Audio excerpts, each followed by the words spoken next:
బులెటిన్లో breaking news చూస్తున్నా. మాజీ సీఎం కేసీఆర్ నియోజకవర్గం గజ్వేల్లో బంద్ కొనసాగుతుంది.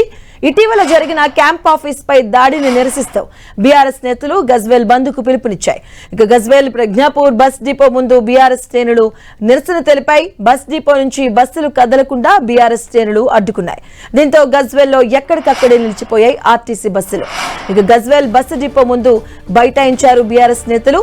వంటేరు ప్రతాప్ రెడ్డిని పోలీసులు అదుపులోకి తీసుకోవడం జరిగింది. ఇక ఎమ్మెల్యే క్యాంప్ ఆఫీస్ పై దాడి చేసి ఆఫీస్ లో సీఎం రేవంత్ రెడ్డి ఫోటో ఏర్పాటు చేశారు కాంగ్రెస్ శ్రేణులు. దీంతో తమ ఎమ్మెల్యే ఆఫీస్ పై దాడి చేశారంటూ ఆరోపిస్తూ బీఆర్ఎస్ నేతలు బంద్ కు పిలుపునిచ్చాయి. బంద్ లో భాగంగా గజ్వేల్ బీఆర్ఎస్ కార్యకర్తలు ఆందోళన చేపట్టారు.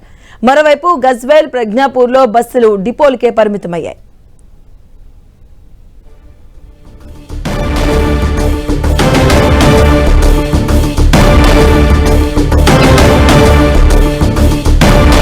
కాంగ్రెస్ నేతలు స్థాయి మరిచి కేసీఆర్ పై వ్యాఖ్యలు చేస్తున్నారని ఆగ్రహాన్ని వ్యక్తం చేస్తున్న గజ్వేల్ బీఆర్ఎస్ ఇన్ఛార్జ్ వంటేరు ప్రతాప్ రెడ్డితో మా ప్రతినిధి PV Rao face to face.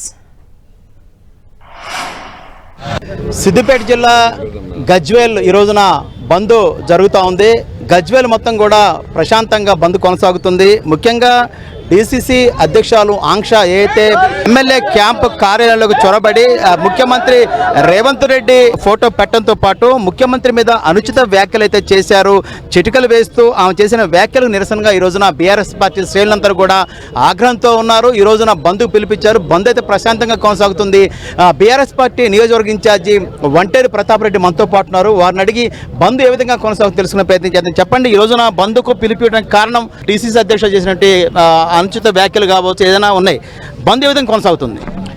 బంద్ ప్రశాంతంగా స్వచ్ఛందంగా గజ్వేల్ నియోజకవర్గంలో ఉండే ప్రతి వ్యక్తి కూడా బంద్ను కోరుకుంటున్నారు. ఎందుకంటే ప్రజాస్వామ్యాన్ని కూని చేస్తున్నారు. ఒక ఎమ్మెల్యే గారి క్యాంప్ ఆఫీస్ అంటే కేసీఆర్ గారు తెలంగాణ రాష్ట్రాన్ని తీసుకొచ్చినటువంటి వ్యక్తి. 10 సంవత్సరాలు ముఖ్యమంత్రిగా ఉన్నాడు. ఇది 3వ దఫాగా ఎమ్మెల్యేగా గెలిచిండు. అలాంటి వ్యక్తికే రక్షణ లేదు.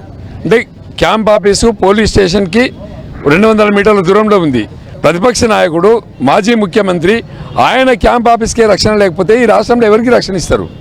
దానిలో భాగంగానే గజ్వేల్ ప్రజలందరూ కూడా ఏమనుకుంటారంటే ఇక్కడ బంద్ చేసినట్టయితే రాష్ట్రం మొత్తం కూడా ఒక మెసేజ్ అంటే లా అండ్ ఆర్డర్ కంట్రోల్ చేసుకోవడానికి ఇలా గజ్వేల్ ప్రజలు స్వచ్ఛందంగా బంద్ చెప్పి రాష్ట్ర ప్రజలందరూ కూడా మన జరిగినటువంటి ఇన్సిడెంట్కి దాదాపుగా లక్షల మంది రెస్పాండ్ అయ్యారు. మాజీ ముఖ్యమంత్రి గారి రెసిడెన్షియల్కి రక్షణ లేకపోతే ఇంకా సామాన్యుడికి ఎక్కడ రక్షణ ఉంటుంది? స్వయానా ముఖ్యమంత్రి గారే అసెంబ్లీలో నా వెనకాల కూడా కండలు తిరిగిన వ్యక్తులు ఉన్నారు అనడం వల్ల రాష్ట్రంలో ఉన్నటువంటి కాంగ్రెస్ గుండాగిరి చేసే వాళ్ళంతా కూడా రెచ్చిపోయి ఇలా ప్రవర్తిస్తూ ఉన్నారు, రెచ్చిపోయి మాట్లాడుతూ ఉన్నారు.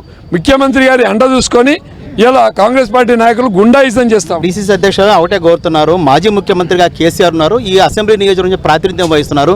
క్యాంపు కార్యాలయం రావట్లేదు, అభివృద్ధి కుంటుపడింది. ముఖ్యమంత్రి ద్వారా నిధులు ఎందుకు తీసుకురావట్లేదని ఆమె ప్రశ్న. రేవంత్ రెడ్డి గారి ప్రభుత్వం వచ్చినాక ఎమ్మెల్యే గారికి ఇవ్వాల్సినటువంటి 5 కోట్ల రూపాయల ఫండ్ కూడా బంద్ అయిపోయింది. ఎమ్మెల్సీకి ఇవ్వాల్సినటువంటి 3 కోట్లు కూడా బంద్ అయిపోయింది. రాష్ట్ర వ్యాప్తంగా వాళ్ళ ఎమ్మెల్యే వినోద్ గారు చెప్పిండ్రు, మాకు డబ్బులు లేవు, మేము గ్రామాలలో పోతే తరిమి కొడుతుండ్రు, అభివృద్ధి చేస్తలేము, ఇక్కడ ఈ ఎమ్మెల్యేగిరి ఉంటేంది లేకుంటేందని మహబూబ్నగర్ ఎమ్మెల్యే వినోద్ గారు చెప్పారు. కోమటిరెడ్డి వెంకటరెడ్డి గారు చెప్పిండ్రు, ముఖ్యమంత్రి గారు మంత్రులే డబ్బులు డెవలప్మెంట్ చేసుకుంటున్నారు, మా నియోజకవర్గాలన్నీ కూడా కుంటిపడిపోతున్నాయి అని స్వయంగా కోమటిరెడ్డి గారు చెప్పిండ్రు. ఇంతకంటే నిదర్శనం ఏం కావాలి? రాష్ట్రంలో అభివృద్ధి ఎక్కడ జరుగుతుంది? అభివృద్ధి అనేది మొత్తం టోటల్ కుంటుపడిపోయింది. అవినీతి పెరిగింది, అవినీతి కుంటుపడింది. క్యాంప్ ఆఫీస్ మీద దాడి జరిగినటువంటి విషయాన్ని స్పష్టంగా రాష్ట్ర ప్రజలంతా కూడా గమనించిండ్రు. కేసు నమోదు చేశారు కదా, ఎంతమంది మీద ఇప్పటి వరకు కేసు నమోదయ్యాయి? దాదాపుగా మా ఎమ్మెల్యే క్యాంప్ ఆఫీస్ మీదకి దాదాపు 150 మంది దాడి చేసిండ్రు. దాదాపుగా మేము 50 మంది మీద కంప్లైంట్ ఇచ్చినాం. 44 మంది మీద ఎఫ్ఐఆర్ చేసిండ్రు. ఎఫ్ఐఆర్ కూడా తూతూ మంత్రంగా చేసిండ్రు. పోలీస్ డిపార్ట్మెంట్ అనేది ఎవరిని కూడా ఇప్పటివరకు అరెస్ట్ చేయలే. ఎవరిని కూడా ఆ ఎఫ్ఐఆర్ కూడా ఎట్లా ఉందంటే నా పిట్టి కేసు చేసిండ్రు. అంటే వాళ్ళు 500 ఫైన్ కట్టుకుంటే వదిలిపెట్టే కేసులు చేసిండ్రు. అంటే ఒక రాష్ట్ర మాజీ ముఖ్యమంత్రి ప్రతిపక్ష నాయకుడి మీద దాడి చేస్తే పోలీసు వ్యవస్థ కూడా అధికార పార్టీకి కొమ్ముగా వస్తుంది. రేవంత్ రెడ్డి గారి కనుసన్నుల్లో పోలీస్ వ్యవస్థ పనిచేస్తుంది. ముఖ్యంగా మాజీ ముఖ్యమంత్రి తెలంగాణ సాధకుడుగా ఉన్నటువంటి కేసీఆర్ మీద ఆంక్షారెడ్డి చేసిన వ్యాఖ్యలు మీరు ఎలా చూస్తారు? ఆ అమ్మాయి మాట్లాడుతుంటే కింద పోస్టులు పెడుతున్నారు. కింద రాష్ట్రంలో ఉండేటువంటి చాలా మంది కూడా కింద పోస్టులు పెడుతుంది. ఆ పోస్టులను చూస్తే నవ్వుకో అంటే సిగ్గు అనిపిస్తుంది. అమ్మాయి ఏంది, అమ్మాయి వయసు ఏంది, అమ్మాయి తీరేంది, మాట్లాడే పద్ధతి ఏంది, వాళ్ళ సంస్కృతి ఏంది. ఇలా గజ్వేల్ ప్రజలు వాళ్ళు మాట్లాడిన అదే కేసీఆర్ ఏదైతే మాట్లాడిండో ఎమ్మెల్యే క్యాంపస్లో దాని కింద పోస్టులు పెడతా ఉన్నారు. ఇదే పరిస్థితి మనం చూస్తా ఉన్నాం. మొత్తం మీద మాజీ ముఖ్యమంత్రిగా ఉన్నారు, తెలంగాణ సాధకుడు.